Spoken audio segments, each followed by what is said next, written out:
Hello, thanks for watching today. This is Michael for SNN, Southern Nationalist Network.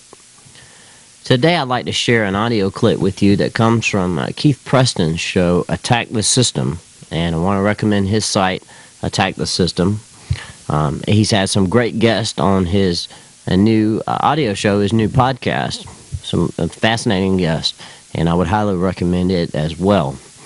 In this particular clip, he interviews Dr. Sean Gabb, who is a director of the Libertarian Alliance. He's a British libertarian, a conservative libertarian, I might add, because there is quite a bit of difference between left and right conservatives.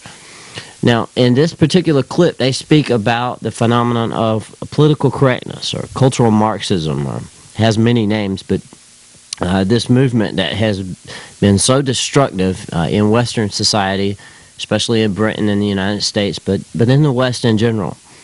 And they speak about how it has empowered the state. It's given the state an excuse to expand into our lives, to manipulate our lives, and to control society, to gear society towards the values of the people pushing this movement. And I would highly recommend listening to this clip. It's very short. It's only about 5 minutes or so. I think they make some fascinating points here, and we need to know more about this movement. We need to recognize when political correctness rears its ugly head, and we need to do all we can to destroy this movement and to destroy the institutions that promote political correctness if the West is going to survive. And that's how important the stakes are. So check out this clip from Dr. Sean Gabb and Keith Preston. But I'd like to get into the point of view that regarding how we might go about critiquing the state as we presently experience it in England, in America, in Western nations in general. You published a book about 5 years ago titled, I believe, Cultural Revolution, Culture War.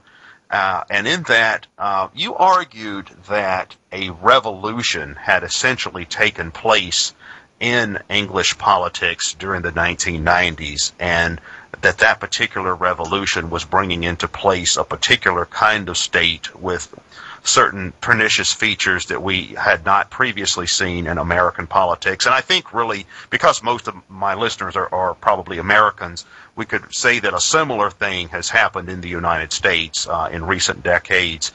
We've seen the coming to power of a new type of political class in many ways that has pursued some of the same kinds of actions that you criticize. In particular, what was the revolution that happened in England during the 1990s, and what are some of the consequences of that? Well, the thesis that I tried to develop 5 years ago in that book is roughly this, that from about the 1960s, it's very hard when you're talking about intellectual history to put dates on things, but from about the 1960s, a particular totalitarian mindset became widespread among the intellectual and political classes in the United States and England. You can describe this mindset as Frankfurt School, neo-Marxist. Its leading thinkers would be people like Antonio Gramsci, Louis Althusser, Michel Foucault, and so on. A belief in bringing about a revolutionary utopia, but not by the traditional Marxist means of agitating among the working class, but through taking over the institutions of the bourgeois state and transforming them into agencies of change, revolution from the top. And that what we are living through at the moment is an essentially Gramscian revolution in which the various institutions of social control, which have always existed in our bourgeois societies, are turned into agencies of revolutionary change. The ideal is that we shall move towards a society which will be absolutely colourblind, which will not discriminate in any way between Muslims, Anglicans, Catholics, Hindus, Buddhists, atheists, homosexuals, lesbians, you name it, and that life will be one continual love feast, tolerance and love uniting a community of communities. I think most of the people driving forward the changes that we've seen in our country since the 1990s, the Clinton people, the Blair people, they would believe in that. They do honestly believe that they are trying to create what they see as a better world.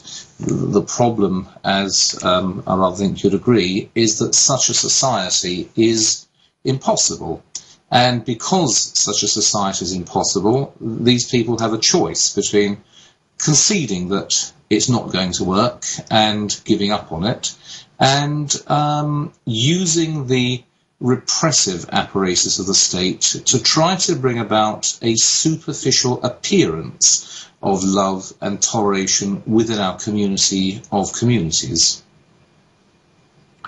Now that's one way of looking at it. I suppose another way of looking at it is that we have these very enlarged and powerful states which employ very large numbers of intellectuals and which provide livings for many other business and media and professional interests. And such a state is always in need of a legitimization ideology.